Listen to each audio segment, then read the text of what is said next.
a rock star welcome to our Friday the 13th Part 3 cast.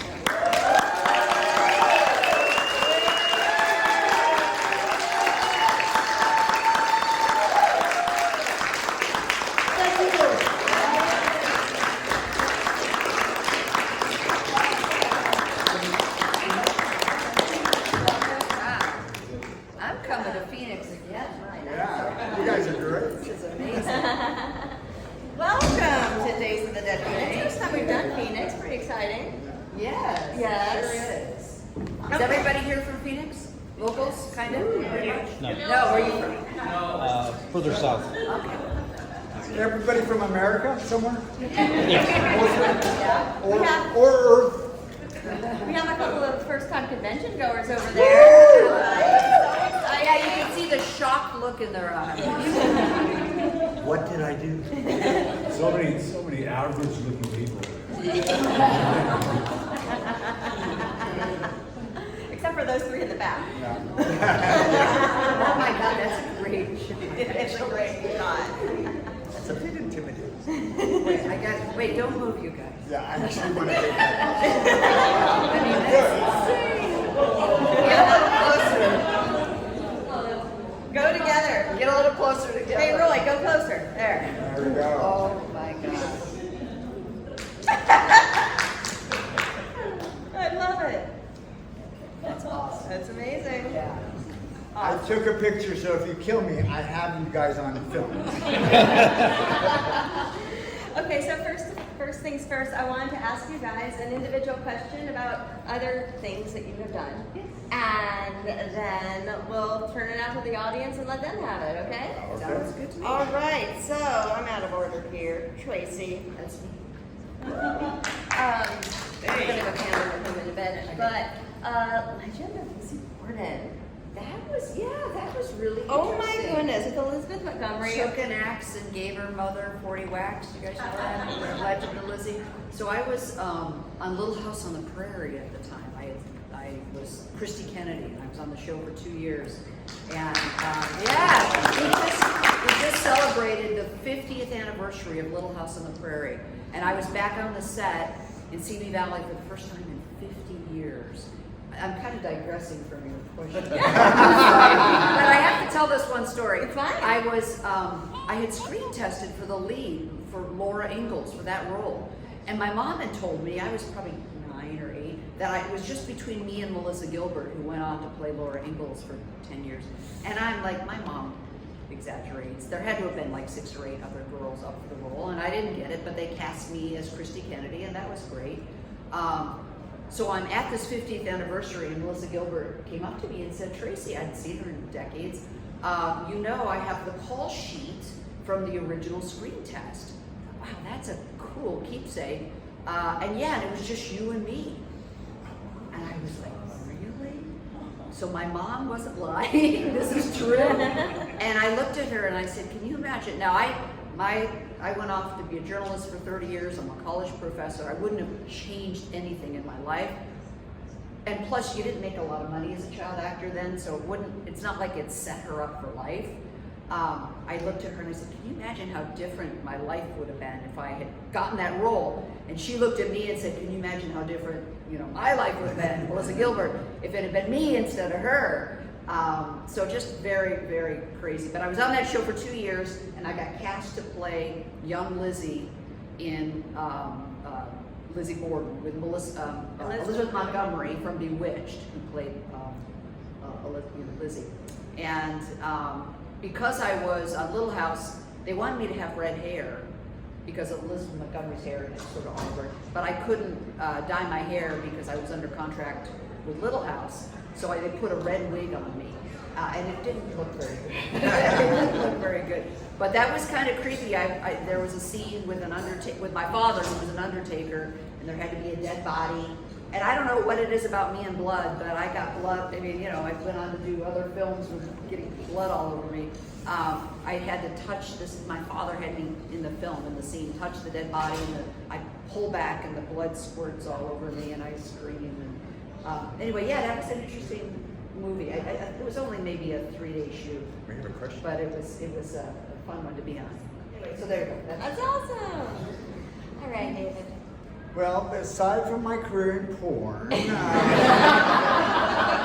guess I've done a role or two. And you did not play Lizzie Borden though.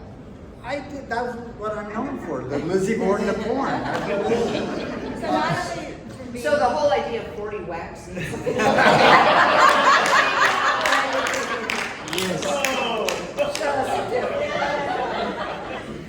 Okay, but then no, I've done other work. Yes. I guess the biggest other credit was I was on Grimm. I had a guest starring spot on that one time, and the funny story for me about that, I played like Tracie here, who gets blood all over. I died in Grimm as I died in this film. I guess that's what they like in me. But I lost my train of that. Oh well, yes. Grimm blood. Grimm blood. Yeah. No, my character got killed and then frozen to death. So what was fun is I actually got to be. It was shot in the streets of Portland, and I got to be right in the middle of downtown where people were going to work and everything, and being lying on the floor dead. That was fun. Different. And aside from being a very talented and funny actor, you're also a funny stand-up comedian. I have done stand-up for about 10 years. How did that start for you? Well, I live in Seattle, and I moved from LA to Seattle. By the way, just a real quick aside, Tracie's mom was my agent before we got this film. So I've known her for a long time. What was the question? Stand-up, when did that start? Stand-up, Wow, yeah. why? So I went to Seattle, and I had a 5-minute idea, and I just, I wanted to see if I could try it. So I took a class, and then it culminated with performing at a club, and the owner said, keep coming out. And so I did for 10 years. One of the jokes I wrote, I'll just do it here. So, and it applies, because you look like a great crowd, and you look intelligent, but looks are deceiving. So let's see, how many people by hands read anything? Okay, quite a few. Well, the reason I bring it up is that there was an article in my town that said that the population of people who read anything is getting smaller every year. And the consequence of that is, I didn't finish the article, it's so long, but I'm looking at it. Okay, guys, hey.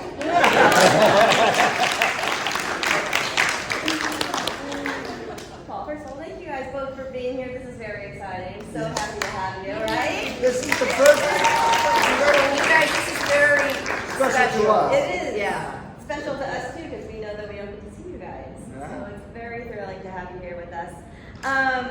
You guys, along with another Friday alum, did a movie called The Bone Garden. Can you tell me about that? I've been contacted over the years by some young independent filmmakers, and so it's hard because some of them are legitimate, some of them you're not. So this is a guy named Mike Guttridge, a real passionate filmmaker, and Tracie and I were just talking about this movie. There's a scene in it where I beat her up pretty bad, and I told her, this a minute before we walked in here, that I don't show that movie to anybody, because I don't want anybody ever to think that, oh my God, he's capable of being in that headspace. But it was a really good experience, and I enjoyed the crew and the whole thing. And I've had some other experiences along the same vein that were not good. You know, it's sad because when you do the young filmmakers, independent, it's a low budget thing, and sometimes they just don't have the wherewithal, the resources to follow through and complete the whole work cycle. And so it can be very frustrating. Yeah. Well, first of all, it was a good movie. I mean, it was very indie, but it was really fun and very twisty. I'm not going to give anything away, so you should be telling people about it because it's very impressive, and you can find it on Tubi. But it's chock full of clearly the person made it was a big horror fan. So Mike Guttridge was an editor at NBC News, and I worked for NBC News Really? for a decade, and we would work together. I'd bring my stories in from the field, and I'd go into the editing booth, and Mike would put them together. It was a union station. I couldn't edit my own stuff, but Mike did. And I would go into this booth, dark room, and I just knew him from work, and he would start reciting lines from Friday the 13th. And this was 25 years earlier or something, and I'm like, who is this guy? Don't close that door, just leave the door open in case I need to leave. So I knew Mike for years and years and years. Lovely, wonderful guy. And when he wrote the film and said he was bringing you in and other Friday the 13th cast Rob members. Nolte was in it. Yeah, it was amazing. I mean, for this guy to pull this off, Yeah. was pretty incredible. And you played a very interesting character with a very interesting arc, and I loved it. That's all I'm saying. But it was clear that he was a horror fan. Your dog's name was Jason. Yes. The cook's name was Annie. Okay.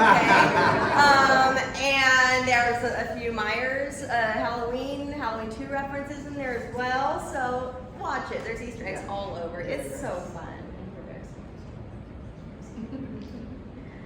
Last but not least. I've been called special before. Never least. But as Paul was just disparaging me in his last, I finished Friday the 13th Part 3. I went back to Ohio as a young filmmaker and made a movie called It's Only a Movie. It sat in my closet. I wasn't going to show it to anybody for 40 years. 40? For 40 years, my daughter, Colette O'Brien, pulled it out, re-edited it. It's called It's Only a Movie. She showed it to some friends. It's been shown in New York at all these different independent festivals, and it's really great. So look on Letterboxd. That's amazing. It's only a movie, but it was Colette who said that 20-year-old guy who made that movie didn't finish it. So 40 years, not just 5. It took 40 years to finish Kevin, it. that's an incredible story. But That's a great story. do you know what's really cool for you guys, other than me? Andy Robinson, he killed me in Barnaby Jones. He picked me up over the desk, threw me, broke my neck as Kit Niven sat by horrified. And Barnaby's daughter, Bonnie Ebsen, who was on every year as a special guest, she was a songwriter at the time that year. So she was a song. Anyway, so yeah, Andy Robinson killed me in Barnaby Jones. I guess that's a theme. They keep wanting to use us to die. Speaking of dying, I'm a big Warlock fan. I love it so much. Warlock is fun. It's another Steve Miner film. Yes, it's so much fun, and the late great Julian Sands, just a great movie, and you were hilarious in it.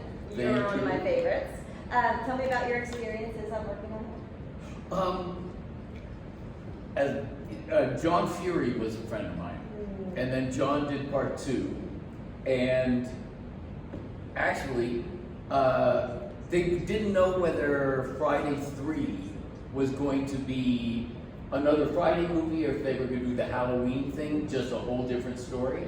So they were reading scripts, and John introduced me to Steve, and then I pitched him this script, which was It's Only a Movie, which I went and did the next summer, and he didn't go for it. But we became friends with John. We knew each other through John. So when Warlock came up, he gave a call, and it was so much fun because I really like Steve. He's really great, and Julian Sands obviously was a great actor, and Richard Grant is in Warlock. That was his first American thing, and Great actor too. I tell you something, if you promise not to repeat.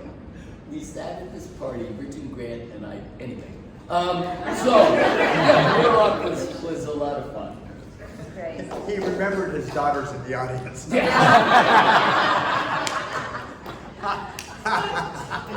Do we have Richard any Grant audience is really her questions? father. She doesn't We'll get you in the back. How many different endings were there to Part 3? No. I don't know that we know.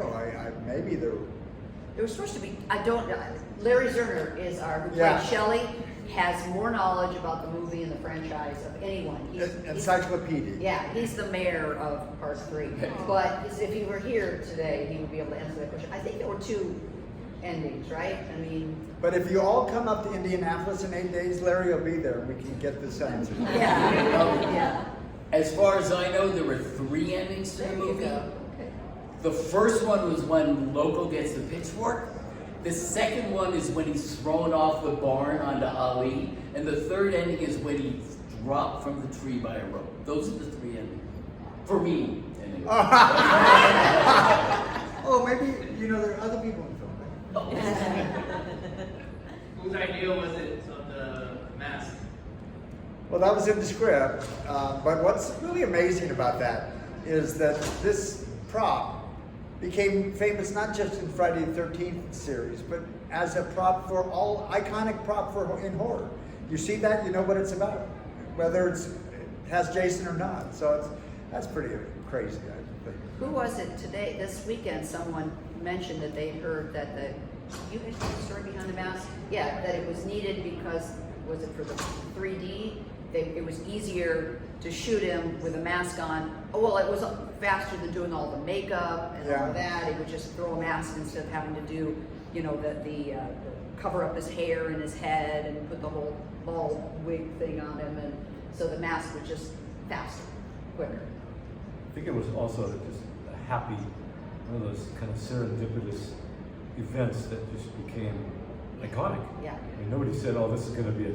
Oh, nobody No, knew it. it's like, inflection point. he's sitting in makeup for 2 hours before we can shoot him. This is ridiculous. We're burning time here. Throw a mask on him, and then and he'll look scary, and you don't have to waste the time in makeup. That's my story, and I'm super Did you guys have any say in your kills? I didn't hear. Did you guys have any say in how you guys were killed off at all? Or? Oh, no. No. That was a script. They wanted to stick with it. No, you couldn't. And if you notice that so many of the deaths played up the 3D element, so those are carefully choreographed and technology. Somebody earlier was asking me, how was it working with the 3D? And I said, well, it was a pain in the ass, and because it was new technology, but also as actors. Actors have a level of insecurity where they want to do it again and get better and do it again, and there was none of that. It was like, we got to keep moving because we're spending time getting the 3D set up right, and then we had this special crane that was a challenge technically, and so it was just a technical challenge because of the 3D effect. I liked it because it added to my paycheck. Because there was a scene where Shelley's juggling with Jeffrey and that scene in 3D took at least 5 days to get it right. So I got to come back to the set, never acted on those days, waiting around for them to get it right. More But money. really, the star of the movie was the 3D. Yeah. It was treated as the star of the movie. It was the 3D. That was it. The camera making that effect work. Everything else was just Secondary. yeah. I mean, go ahead. My favorite part was, and I'll never forget this, the premiere, sitting in the theater, and the credits come out partway, and the music changes, and they come out further, where they're between you and the person sitting in the row in front of you, and you're just like, wow, that's fucking heavy. I really enjoyed that so much. That was a really unique aspect. And to this day, whenever I watch it, even on television, where I'm like, man, that was really an amazing choice in the way they budgeted that, because by part 3 these are B movies that make A money, as they say, and by part 3 they knew they had a franchise on their hands, so they dumped some money into part 3, not only for the 3D but just all aspects of it, and you can see that now it's done. It was the highest grossing 3D film of its time at the time. When it was over, And we got zero of that, but when it was over, we had a showing of the film for the cast and crew. I'm a little older than these guys, so my take was I went much older. Yes. Small. I went up to Steve Miner and Frank Mancuso, the producer, and I said, "This is not a good film." And they said, "It's named Friday the 13th, and it's the first time there's been 3D in 20 years. It's going to make so much money, we don't care." They were right. But it has become a real fan favorite. Oh yeah, as no. well. I mean, Kenya, we love it. We love it. Justin, right here. Yes. Yes. So we actually have friends that do our movie hosts, and they show the movie in 3D,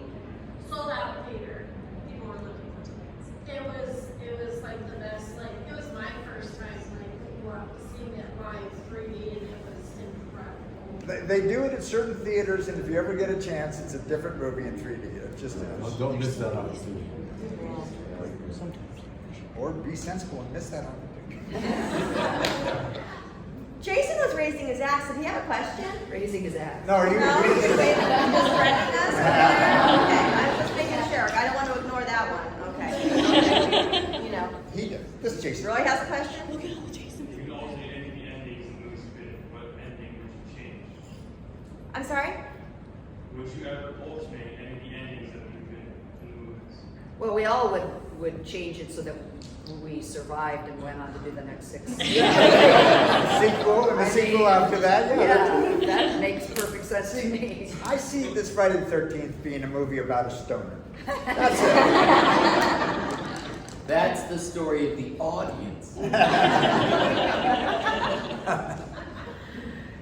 Can I say one thing? We You already had did. no idea. Can I say 17th thing? We had no idea that this would be 40 years later so embraced, and we are grateful. Yeah. We are grateful. Yeah.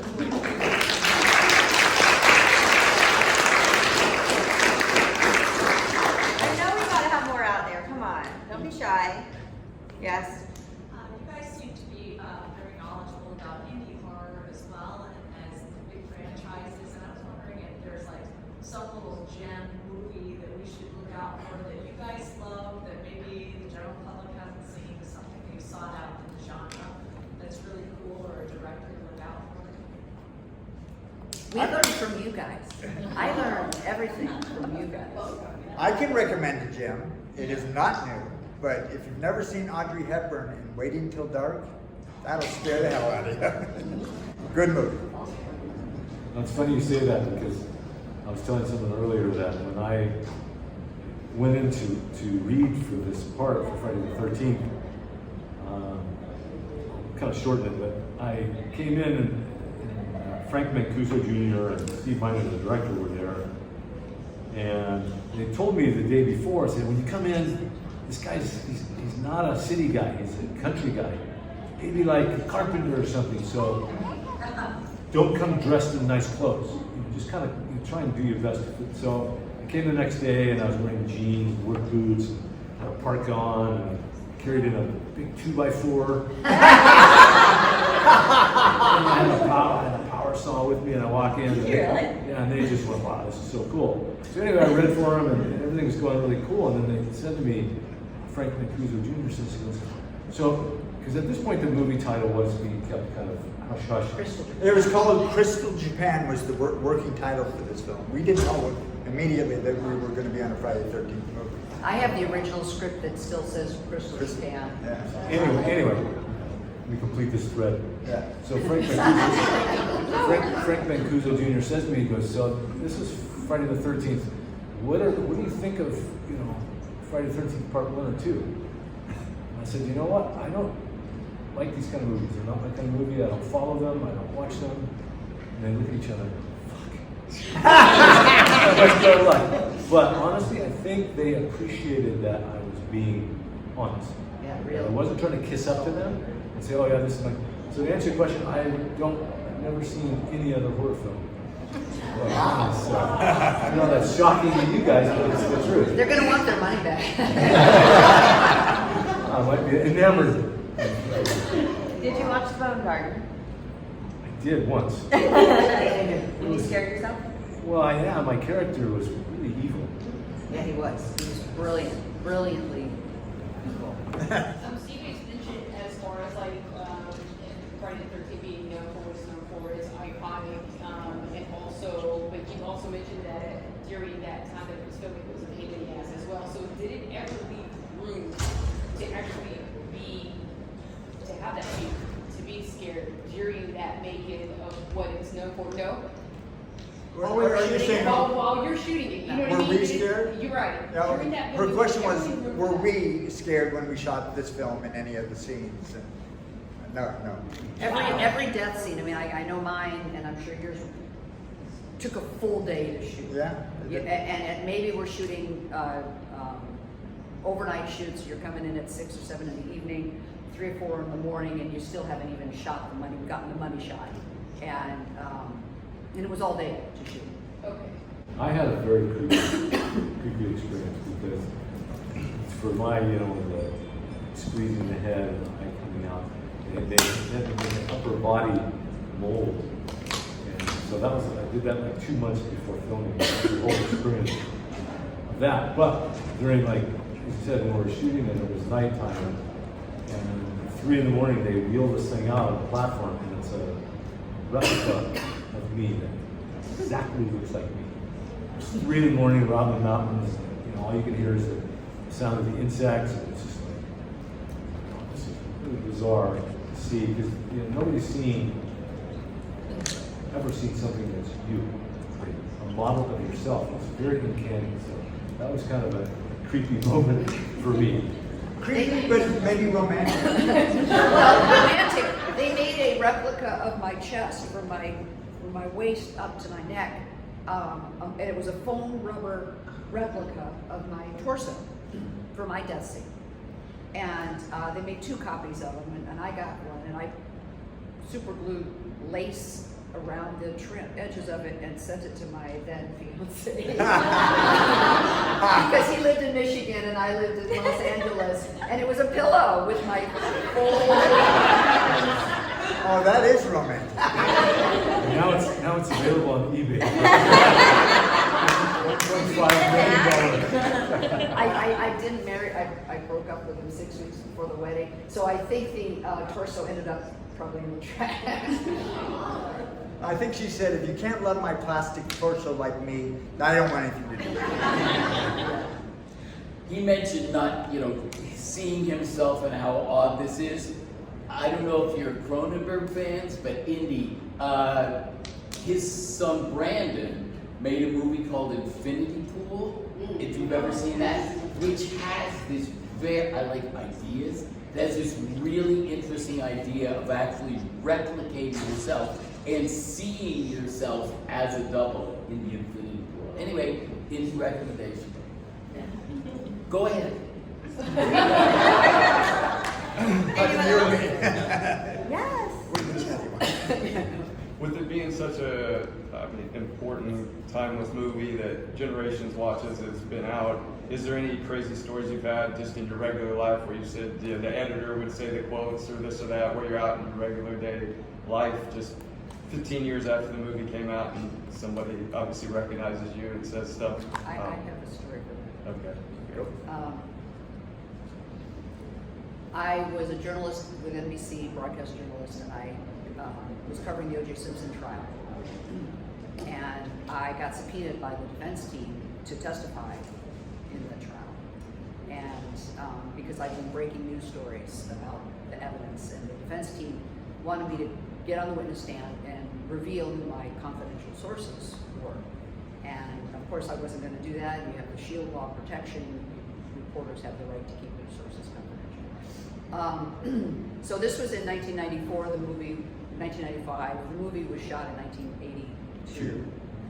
So years later, I'd had a career. I worked in the Midwest and then LA as a broadcast journalist. The National Enquirer wrote a story, topless news reporter to testify in the O.J. Simpson trial. So Oh my God. that was a connection between my Friday the 13th when I was a kid to 15 years later, 12, 13 years later, covering the O.J. Simpson trial. Topless news reporter. And that's surprising because the National Enquirer is such a substantial Yeah. source of information. You weren't completely wrong, though. You're right. I had my clothes on at that point. Yeah. The timeline was skewed, but Yeah. yeah. Anyone else? Okay, I will continue on if you're sure. No? All right, I got more. Okay. So, how long, being in 3D and it took so many more things to make a scene and make a death scene. How long did your death scenes take to shoot? I think based on what you were describing, Tracy, mine was fairly brief. Because one, they had a mannequin, that they were able to do. So it was pretty straightforward. Just maybe 2-3 hours. Yeah, mine was a lot of fun because we had the whole build-up, the approach to the barn. And then once I got into the barn, Steve said, "What do you want to do?" It's okay, so we'll do this, and I did the pop up out of the top, because it was literally just the camera work, with different layers as opposed to reaching out. And so mine was very simple up to that point. And just once we get to the turn and the hook, then we do the 3D, which mine was very simple with and the but it was fun. The actual technical part of the 3D for me was so simple. Also, it was the barn, and it was during the day, more or less. So they had more opportunities to have light, which is what the cinematographer kept saying. We need light. This is the dark. We need 3D. So mine was just a fun day. Mine took a whole day. It wasn't as complicated. I didn't have to have a body mold or anything like that.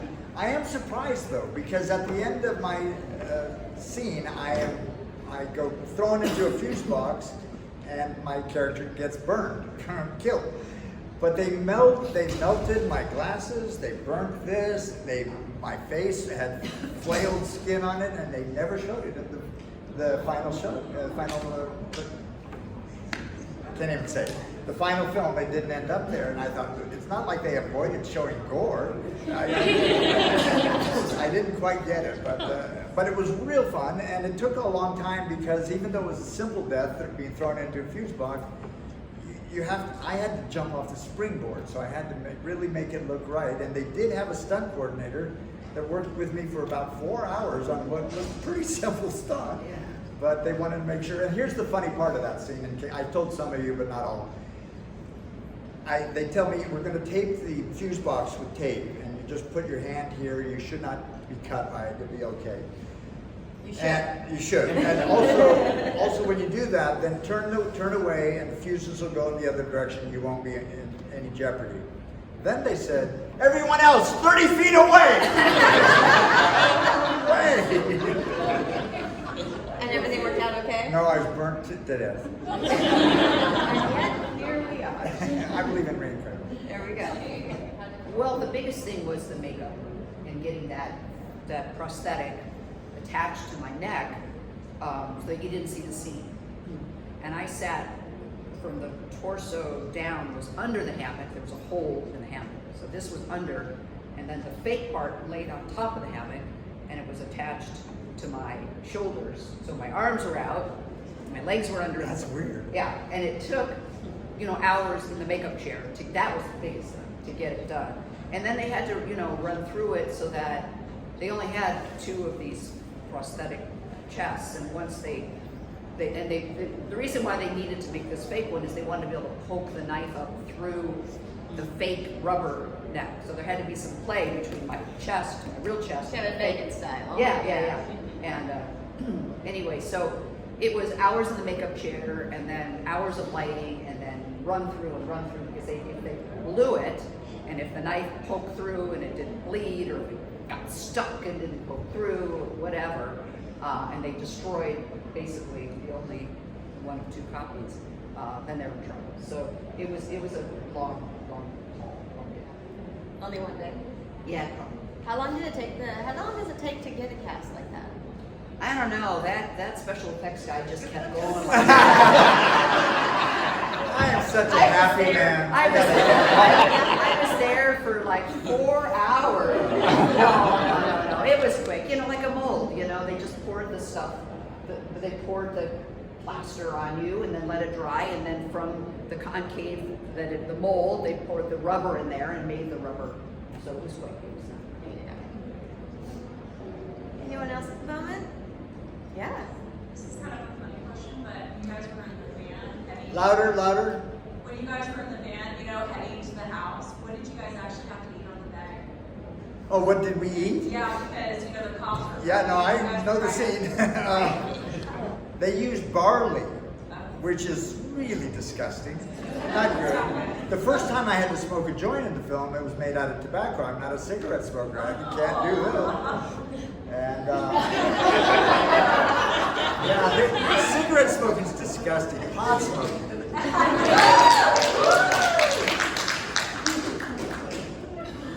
So Barley, Barley, yeah. how many takes do you have to do with that? Too many. I think at least 3 or 4, I think. Yeah. She didn't have to eat it. I didn't have to either. She was pregnant. I got it in my contract that I don't. Isn't that the weirdest line You in the don't movie? have to eat barley?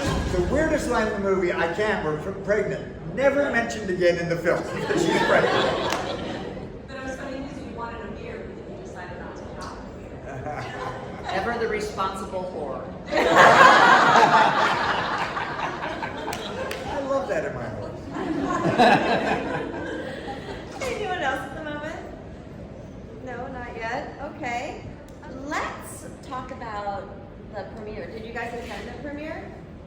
Do you remember the premiere? I did not. I went to one, but it was up in Spokane, Washington, which was great fun for me because I couldn't believe there was a line out there waiting to get my signature. I couldn't believe it. I really. And who was amazingly perplexed was my mother. What do they want? They like me, Mom. Oh my God. Did your mother go with you to watch the movie? 12 people of my family went to this movie, and like me at the time, that was a genre that they didn't embrace. And as soon as I died in the film, nice film, David. They left. They did. Friday the 13th of August, 1982 was the final morning of my shooting It's Only a Movie. And so I went to the local Columbus, Ohio theater where they had set up for me to do signatures. And I took my 6 youngest brothers. And I have a picture of like all my little brothers, like in a line, like with all their 3D glasses. Oh, That was my premiere. That's cool. That's a neat story. you nothing. I was living in Michigan with the then fiance, Yeah. and we saw it in a Who little. still has that incriminating body? And we saw it in a small theater. I kind of just snuck. No one knew that was me. I just kind of quietly just watched, and then it was over and then left. It wasn't a big. It Wasn't a big deal. My sister overheard in the restroom at that theater these 2 young girls and said, "Do you know who he is?" "No, I don't know who he is." "Well, we better get a signature anyway. He could be famous." Did you attend any of the premieres? Do you have any memories from one of these movies? In Westwood, in LA, the V night, we premiered. We have one person that attended. And I had a bunch of my friends and family. We have a picture of like 40 people with their glasses on, in the theater. Yeah, it was really exciting. Wow. That So, was a different era, right? Because it was about film and theaters and premieres. So it was a different vibe. Westwood was where you'd see movies and where new movies would come Yeah. in Los Angeles. Where they're talking about is right by the UCLA campus. It's a fairly wealthy set of retail stores and a nice big theater. Well, we didn't have multiplexes in the early 80s and mid 80s, not like we had in the No. 80s and 90s. And a new movie came out, it premiered in Westwood. So to have the screening in Westwood was pretty cool. what was the reaction of your friends and family that were there? Oh, everybody loved it. I mean, it's just, how can you not? It's just a fun thing. Did they have any reactions to your fantastic death scene with the eyeball? I like that. That's I do I too. don't know if my mom enjoyed that.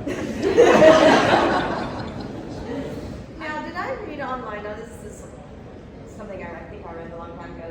Did you go on to become a chiropractor? Yes. So, of all of our characters in this movie, who has the most damage for you to fix? Chiropractically. I'm seeing David. I gave him trouble He's yesterday. already applying. I tried to help him out yesterday, and it was like trying to adjust a tree or something. I'm a very tight guy. Tightly wound. I mean, he's someone as young as him too. It's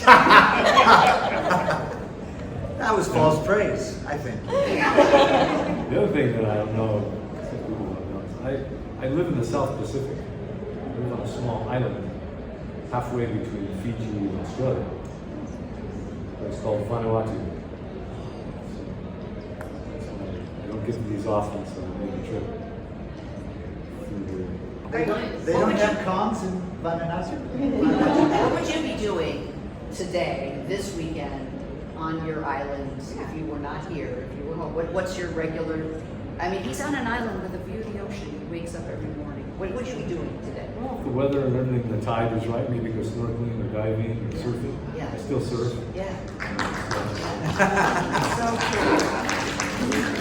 So true. yeah, it's an interesting lifestyle. Like going to, living in a place is so much different than visiting. You know, you go on holiday in Hawaii or somewhere in the Caribbean or wherever, down where I live. Going on holiday is a different experience versus living there. You need to deal with all the aspects and issues of a small country that's struggling and governments horrifically corrupt. And the culture is very different. The Melanesian culture is,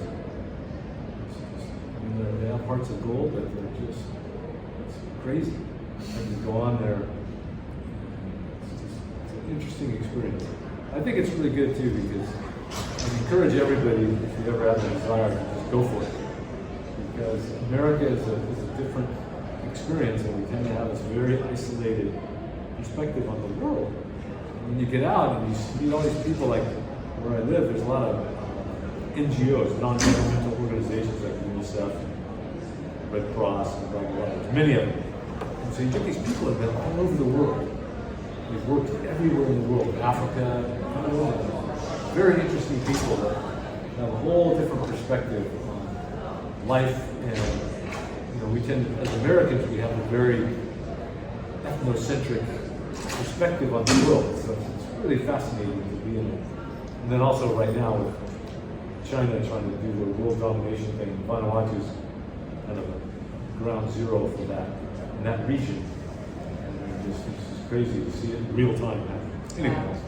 So bring it down, sir. No, I got one more question. So are you retired or are you like the island dog? No, I still work. That's part-time. awesome. That's awesome. And I teach yoga. Oh, there you go. So you guys, David and I and Larry Zerner, we do these conventions 2 or 3 a year maybe, and we for the last 5 or 6 years. Yeah, we're But we're like family. Kevin has been in a few. He's family, and we have so much fun. We can't wait to get together. It's like family getting together, and we've been begging Paul to join us for years. Super rare. And he's going back to his island. And if you haven't come and spoken to him and said hi and had a picture taken with him, you're missing an opportunity because our manager, who we adore, has been hounding him for years. Please come, and he's here. And so we're thrilled to be able to spend time with him. And you're missing an opportunity if you don't go up at least and say hello to him. Absolutely right. Absolutely right. He doesn't get out the island. It's quite the journey to get here. Yeah. Have you had a great experience? Have we come to you? Will you be back? I had a tough journey here as I came here and started getting an intestinal thing happening. So it's just kind of like, well, I can't, And so, but no, it's been a great experience. Like I think we were alluding to this earlier that Friday the 13th fans, or horror fans in general, Friday the 13th fans in particular, you guys are an amazing group of people. You're absolute wackos, but you're so sweet and kind. And this environment here is unlike anywhere in the world. I mean, you look around at different types of people and just how they look and how they choose to express themselves and all that. I don't think you can find this anywhere in the world, and there's no judgment here. That's what I love about this group of people. I love it. That's a testament and a compliment to you, and so in that respect, it's just a joyful experience to be here and to be in an environment like this, because nowhere else in the world can you experience this, literally. And it's generational, you bring your children and then they bring their children, and I have 6 18-year-old college students who come up to me and recite lines that I don't even remember because their mother and their grandmother took them to see these movies, and that's amazing too. This genre, the horror genre, is so unique in that you get generations after generations who are absolutely as loyal as you can find. 40 years ago, we never anticipated that there'd be this interest now. And it's just, and it happens because they pass on this interest to their children. And it's just fantastic. Keep doing it. Did you want to add anything to that, or just echoing it all? Echo. Yeah, someone just said grandchildren. How many are kids of horror fans or grandkids of horror fans? Wow. Mothers of horror fans. Yeah, like you got generations, which is My grandma got me hooked. see that? Yeah. And she had a house full of foster kids, and I was an only child until I was 13. And so I was always like wanting to hang out with her high school foster kids, right? 'Cause they were cool, right? And one day we rented Suspiria, and I'm like, ballet and witches, what? What? I was 8 years old. It was 1990, and I was like, all horror all the time from then on. And your movie came not too soon after, so you were almost at the ground zero for me as well. You So were it's- 8 years old in 1990? So was he.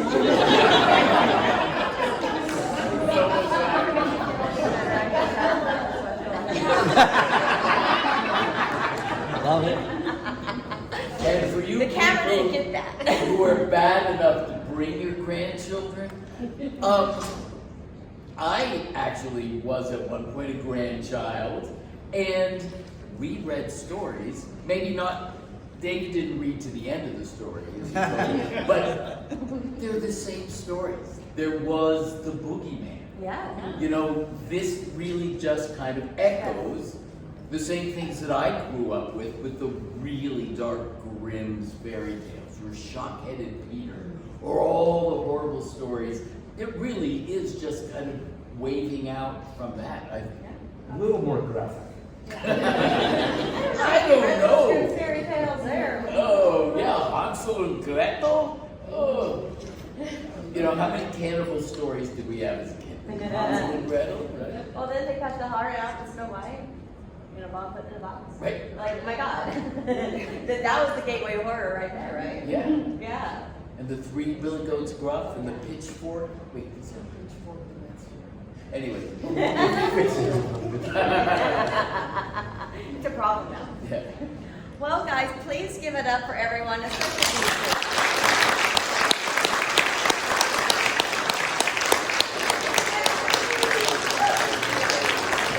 All of you.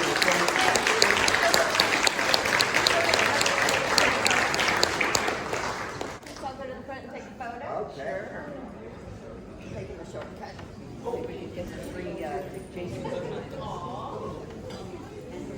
Jason.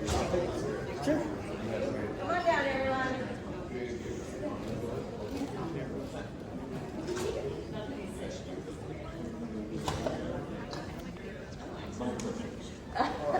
Probably keep that out of my You don't have to worry about the camera.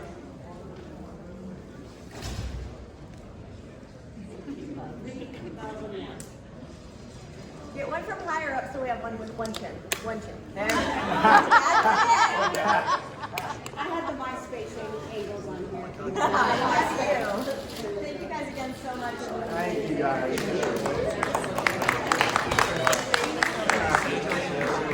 Do I like horror? Do I like dance?